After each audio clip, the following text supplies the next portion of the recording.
সত্য ঘটনা। ইন্টারমিডিয়েট পাশ করে সবেমাত্র ডিগ্রিতে নটরডেম কলেজে ভর্তি হয়েছি। উর্তি মাস্তান বইমিয়েন ধরাকে সরাজ্ঞান করা স্বভাবদোষে পরিণত হয়ে গিয়েছিল। সবার চাইতে একটু বেশি বোঝা, অন্যকে হেয় প্রতিপন্ন করাই ছিল রাজ্যের আনন্দ। সবার মধ্যেই এই জাতীয় উপসর্গগুলি একসময় বাসা বাঁধে। সময়ের প্রবাহে শিক্ষা, জ্ঞান ও পারিপার্শ্বিকতায় ক্রমেই দোষগুলি কাটতে থাকে। অতি সাধারণ যারা, তাদের মধ্যেই এই সকল দোষের প্রাধান্য একটু বেশি লক্ষ্য করা যায়। তাই আমার দোষের অন্ত ছিল না। এরই মধ্যে অবিশ্বাসীর দলের নাম লিখিয়ে ফেলেছি, ধর্মের চুলচারা বিশ্লেষণ শুরু করেছি। এলাকার বাঘা বাঘা ধর্মবিশ্বাসীকে বীরতক্কের জালে আটকে শিষ্যত্ব বরণে বাধ্য করেছি। তবে আমার ভেতর একটা ছন্নচারা ভাব সবসময় কাজ করত। তাই একটি বিষয়ের মধ্যে নিজেকে বেশি দিন আটকে রাখতে পারতাম না। বিষয় ভেদে চালাতাম পরীক্ষা নিরীক্ষা, যতদিন ভালো লাগত ততদিন। কিন্তু গুণী মানুষগুলির বচন ছিল সম্পূর্ণ ভিন্ন। তারা বলতেন, চর্চা চর্চা ও চর্চা ছাড়া কোনো বিষয়কে আয়ত্ত করা যায় না। কে শোনে কার কথা? নিজের ইচ্ছার কাছে সমস্ত বিষয়গুলিকে বলি দিয়ে বর্তমানে মানবেতর জীবনযাপন করছি। জীবনযুদ্ধে যারা সফল, সেই রকম কেউ আমার কাছে এলে একটি দুঃখবোধ যেন আমাকে ছুঁয়ে যায়। তাছাড়া বিন্দাস আছি। বিশ্বাসের ধারাটা এখন একটু পাল্টেছে। আল্লাহর অস্তিত্ব এখন আর অস্বীকার করতে পারি না। যুক্তি ও তর্কের মধ্যে আল্লাহর অস্তিত্ব বারবার উপলব্ধি করি। তবে প্রচলিত ধর্মগুলিতে বিশ্বাস নেই। মানুষে মানুষে প্রভেদ খুঁজে পাই না। সবার মাঝেই মানবিক দোষগুণগুলি প্রত্যক্ষ করি। তাই ধর্ম দিয়ে মানুষকে ভাগ করাকে নিরর্থক মনে হয়। যে ঘটনাটা বলতে যাচ্ছি তার সাথে উপরের লিখিত বিষয়গুলির একটি সম্পর্ক আছে বিধায় বলতে হলো। আমার এক বন্ধু, নাম ধরুন রফিক, ক্লাস 5 থেকেই বন্ধুত্ব। বছর দুয়েক হলো ওর বাবা গত হয়েছে। বড় ভাই হওয়ার সুবাদে স্বভাবতই ওর কাঁধেই সংসারের জোয়ালটা নেমে এসেছিল। মা 2 বোন, 3 ভাইয়ের সংসার। বাবা মারা যাওয়ার পর ওদের সংসারে নেমে এসেছিল নিদারুণ দুঃখ কষ্ট, যা নাকি ওকে বাধ্য করেছিল পড়ালেখা ছেড়ে দিয়ে চাকুরিতে লাগতে। ও ম্যাট্রিক পাশ করে পাটকলের সুপারভাইজার হিসেবে ঢুকেছিল সেই কবে। আজও ওই একই চাকুরিতে লেগে আছে। কোনো উন্নতিও নেই, অবনতিও নেই। বোন দুটির বিয়ে দিয়েছিল, কিন্তু কপাল দোষে দুজনেই ওর কাঁধে বোঝা হয়ে ফিরে এসেছে, যার যার সন্তানসহ। আমি বরাবরই অলৌকিকতায় বিশ্বাস করি না। রফিক তখনও বিয়ে করেনি। এক শুক্রবার আমার বাসায় এসে ও আমাকে বলল, দোস, একটু বিপদে পড়েছি। আমি বললাম, নির্দ্বিধায় বল, আমার পক্ষে যতটুকু করা সম্ভব আমি করব। ও যা বলল তা শুনে আমার মনে হলো ও মানসিকভাবে সুস্থ কিনা। জিন, ভূত এগুলির অস্তিত্ব কোনোটাই বিশ্বাস করি না। ওর বক্তব্য অনুযায়ী রাতে ঘুমোতে গেলেই কে বা কারা যেন ওদের টিনের দেয়ালে খামাখাই জোরে জোরে আঁচড় কাটতে থাকে, যার ফলে ঘুমোনোটা অসম্ভব হয়ে পড়েছে। কোনো প্রকার সঙ্গত কারণ ছাড়াই ঘটনাটি গত 1 মাস ধরে রোজ রাতেই ঘটছে। আমি বললাম, ওকে, আজ রাতে আমি তোর সাথে তোদের বাসায় গিয়ে থাকব। একটি হকি স্টিক ও টার্চ লাইটের ব্যবস্থা করে রাখিস। আমি সময় মতো পৌঁছে যাব। রাত 10টা নাগাদ রাজ্যের রাজকর্ম সেরে ওদের বাসায় গিয়ে পৌঁছালাম। ওদের বাসাটা শহরতলির প্রায় শেষ প্রান্তে অবস্থিত। রাস্তার উপরে একটি দোতলা বাড়ি, তার পেছনে 15-20 গজ ফারাকে ওদের সম্পূর্ণ টিনের ঘরটি হালকা গাছগাছালিতে ঢাকা। ওদের বাড়ির পেছনে আর কোনো বাড়ি নেই। ঢাকার ভাষায় তখন সেই অঞ্চলকে নামা বলতো, অর্থাৎ নিচু ফসলের জমি ও খালবিলের সমারোহ।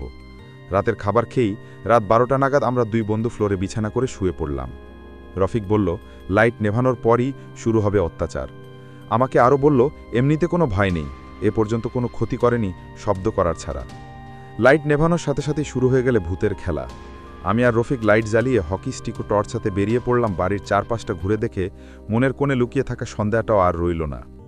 বাড়িটার 5 গজের মধ্যে কোনো গাছের ডাল পর্যন্ত নেই যে বাতাসে তা টিনের দেয়ালে টক্কর খেয়ে এ জাতীয় শব্দ হবে। মনে মনে কিছুটা দমে গেলাম। এ কেমন খেলা? রফিককে বললাম, তুই ঘরে ঢুকে লাইট নিভিয়ে দিয়ে শুয়ে পড়, আমি একটু পর আসছি। ও ঘরে ঢুকে দরজাটা ভিজিয়ে দিয়ে শুয়ে লাইটটা নিভিয়ে দিতেই আবার শুরু হলো একই শব্দ। এবার সত্যি সত্যিই ভয় পেয়ে গেলাম। আশেপাশে জনমানুষের কোনো উপস্থিতি নেই, তবুও শব্দটা আসছে। এমন ভয় জীবনে কখনো পেয়েছিলাম বলে আমার পড়ে না। তাই তাড়াতাড়ি ঘরে ঢুকে দরজা লাগিয়ে দিলাম। সকালে কাউকে কিচ্ছুটি না বলেই চলে এলাম।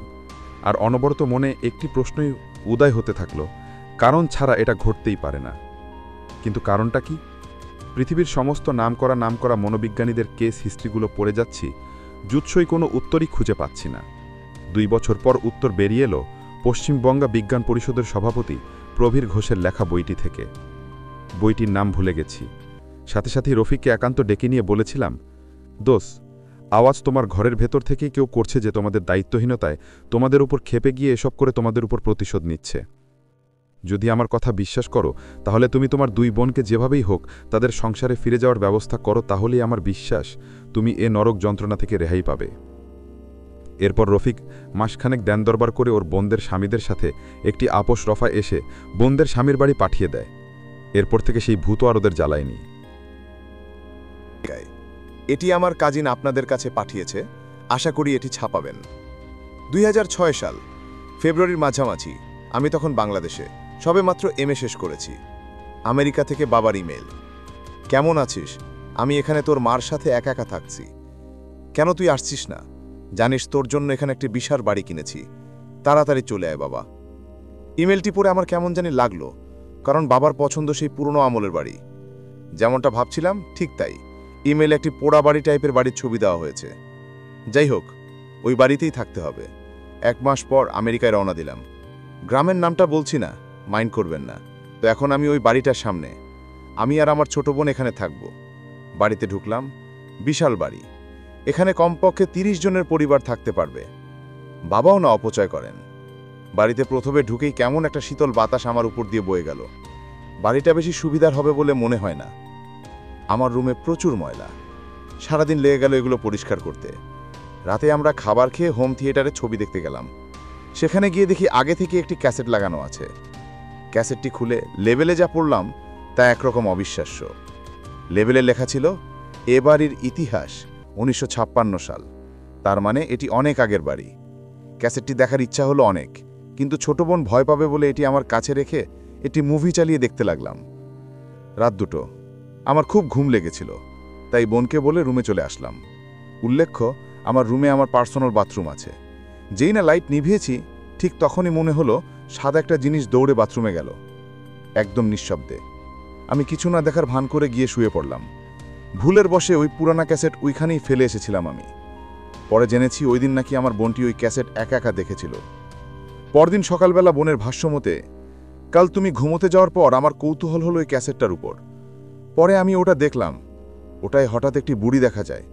তারপর একটি সাদা আবরণ আমাকে গিয়ে ফেলে, আমার শরীরের ভিতর আসতে চায়। আমি দৌড়ে আমার রুমে এসে দরজা আটকে দিয়ে শুয়ে পড়ি। পরে আমি স্বপ্নে দেখি যে ওই বুড়িটা আমাকে একটি জঙ্গলের ভিতর ধাওয়া করছে। আমি কোনো মতে জঙ্গলটা পার হয়ে রাস্তায় এসে পড়ি। এসে দেখি 1950 সালের মতো চারদিকের অবস্থা। হঠাৎ বুড়িটা আমার পায়ে খামচে ধরল। পায়ে এখনো অনেক ব্যথা। পরে আর মনে নেই। আমি তার পায়ে তাকিয়ে দেখি রক্ত জমাট হয়ে একটি মোটা হাতের আঙুলের ছাপ। এটি ঘটেছিল দোহার থানার চরজয়পাড়া নামক গ্রামের এসপি বাড়ির সামনের সেই রাস্তায়, যেখানে একটা কালভার্ট আছে, আর তার ঠিক পাশেই আছে বড় একটা ঝোপ। যে জায়গার আরও একটি ঘটনা আমি এর আগেও সবার সাথে শেয়ার করেছি। এখন আমি সেই জায়গার আরও একটা ভয়ঙ্কর ঘটনা সম্পর্কে তুলে ধরছি। এই ঘটনাটি ঘটেছিল আজ থেকে প্রায় 7-8 বছর আগে। একদিন এক রিকশাওয়ালা রাতে এক প্যাসেঞ্জারকে নিয়ে সেই রাস্তা দিয়ে আসছিল। রাত তখন প্রায় আনুমানিক 11টা কি 11:30টার মতন হবে। আমরা জানি যে গ্রামে 9টা-10টার দিকেই প্রায় বেশিরভাগ মানুষ ঘুমিয়ে পড়ে, তাই সেই সময়টায় সেখানে একেবারেই জনমানবহীন ছিল। তারা দুজনেই সেই রাস্তা ধরে যাচ্ছে। এমন সময়ে তারা কিছুটা দূর থেকে হঠাৎ সাদা কিছু একটা লক্ষ্য করে।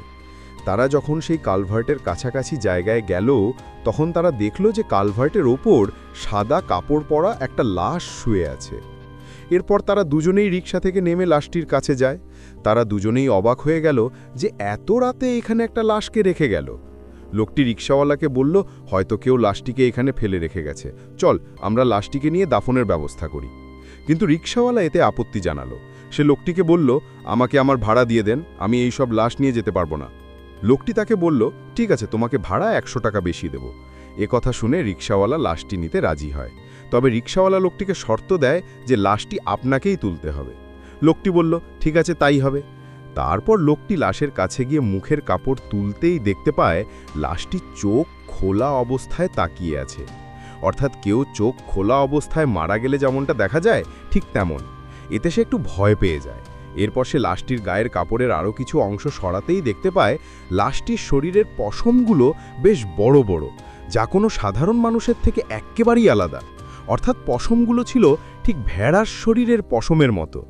এটা দেখে লোকটি চিৎকার দিয়ে অজ্ঞান হয়ে যায়, আর সেই রিকশাওয়ালা এক চিৎকার দিয়ে সেখান থেকে দৌড়ে চলে যায় আর এক বাড়ির সামনে গিয়ে পড়ে। তার কথা শুনে লোকজন সেখানে যায়, কিন্তু অনেক খোঁজাখুঁজি করেও সেখানে কোনো লাশ পাওয়া যায়নি। এমনকি সেই লোকটিকেও সেখানে আর পাওয়া গেল না। পরদিন সকালে সেই কালভার্টের নিচে সেই লোকটির লাশ পাওয়া যায়, কাদায় অর্ধেক গাড়া অবস্থায়।